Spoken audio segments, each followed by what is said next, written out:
नमस्कार, मैं हूं सत्यपाल और आप देख रहे हैं CWB हिंदी न्यूज।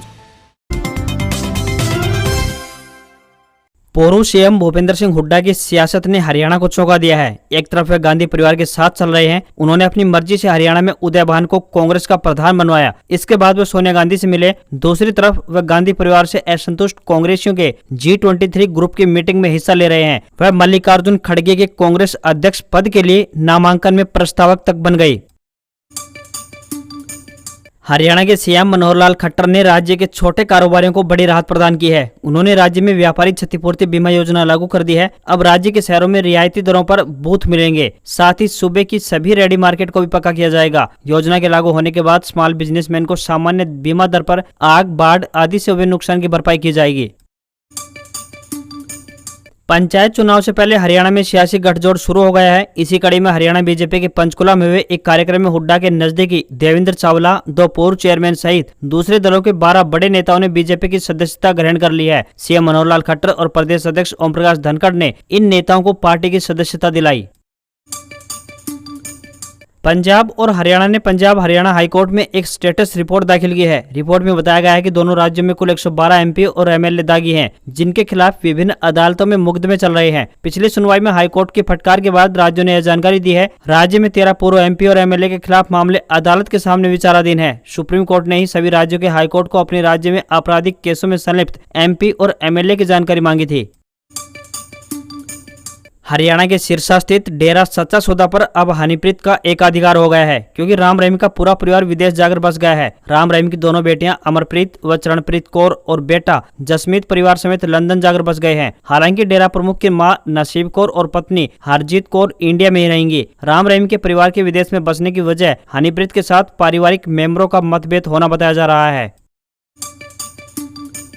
हरियाणा में पंचायत चुनाव अब 30 नवंबर तक ही होंगे। हरियाणा सरकार ने राज्य चुनाव आयोग यानी EC इलेक्शन कमीशन का आग्रह मान लिया है। हरियाणा के विकास एवं पंचायत विभाग ने चुनाव को लेकर नया नोटिफिकेशन जारी कर दिया है। 10 अक्टूबर के आसपास चुनाव की घोषणा होने के साथ ही राज्य चुनाव आयोग इलेक्शन शेड्यूल जारी कर देगा। SC महिलाओं व अन्य वर्गों साथ ही BC-A के लिए सीटें और वार्ड आरक्षित करने में देरी होने के कारण ही आयोग ने 30 नवम्बर तक पंचायत चुनाव कराने में असमर्थता जताई थी।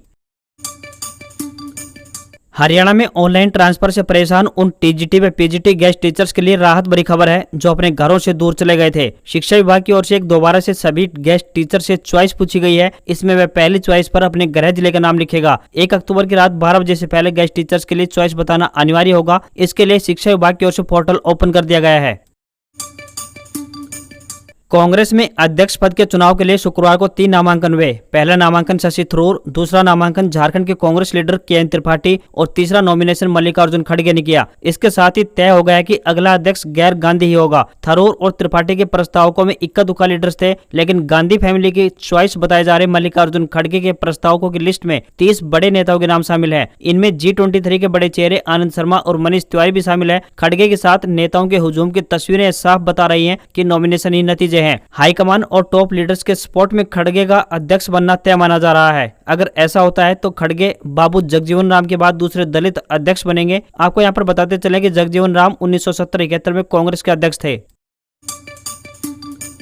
प्रधानमंत्री नरेंद्र मोदी 1 अक्टूबर को 5G सर्विस देश में लॉन्च करेंगे। इस सर्विस को प्रधानमंत्री नरेंद्र मोदी इंडिया मोबाइल कांग्रेस में लॉन्च करेंगे। इंडिया मोबाइल कांग्रेस का आयोजन दिल्ली के प्रगति मैदान में किया जाएगा। सर्विसेज फिलहाल कुछ सिलेक्टेड शहरों में लॉन्च होगी। कुछ सालों बाद इसे देश भर में फैलाएंगे। 1 अक्टूबर से ही एयरटेल वाराणसी में और जियो अहमदाबाद के गाँव से 5G सर्विस प्रारंभ करेंगे। इस दौरान दोनों ही राज्यों के मुख्यमंत्री भी वहाँ मौजूद रहेंगे। यूपी के CM योगी आदित्यनाथ और गुजरात के CM भूपेंद्र पटेल PM मोदी से 5G सर्विस शुरू करने को लेकर कोऑर्डिनेट करेंगे। आपको बता दें कि 5G में 4G की तुलना में करीब 10 गुना ज्यादा स्पीड मिलेगी।